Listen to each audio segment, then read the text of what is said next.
បាទជំរាបសួរបងប្អូននេះគឺ GPN បងប្អូនបាទ GPN នេះគឺជាផលិតផលរបស់ខ្មែរយើងជីធម្មជាតិបងប្អូនបាទប្រើប្រាស់លើដំណាំឈើហូបផ្លែប្រើលើដំណាំស្រូវផ្លែទៅប្រើប្រាស់ទៅលើប្រភេទដំណាំកសិឧស្សាហកម្មបងប្អូនបាទហើយត្រឡប់មកវិញគឺកបោបងប្អូនបាទកបោកសិកម្មនេះមានតួនាទីយ៉ាងសំខាន់នៅក្នុងការធ្វើកសិកម្មដាក់គល់ដំណាំបាទភ្ជួររាស់ដីវាយជាលុបដីបាទវាយជាមួយនឹងដីបងប្អូនបាទហើយទៅមកអត្ថប្រយោជន៍គឺខ្ញុំនឹងលំអិតនៅពេលក្រោយបងប្អូនបាទហើយបើសិនជាបងប្អូនមិនទាន់បងប្អូនអាចធ្វើការឆាតប្រកាន់เพจស៊ូនកសិកម្មអូលីខ្ញុំបានរួមជាមួយនឹងក្រុមការងាររីដេនឹងក្នុងការផ្ដល់ព័ត៌មានលម្អិតអំពីអត្ថប្រយោជន៍ទៅបងប្អូនបាទហើយមួយទៀតប្រភេទដីសម្រាប់នេះបងប្អូនបាទដីសម្រាប់នេះបើសិនជាបងប្អូនយកទៅដាំឬក៏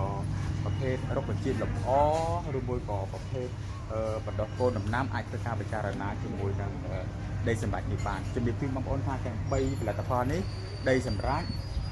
G ធម្មជាតិ PN កបោកសិកម្ម PN នេះជាផលិតផលរបស់កូនខ្មែរពិត 100% ផ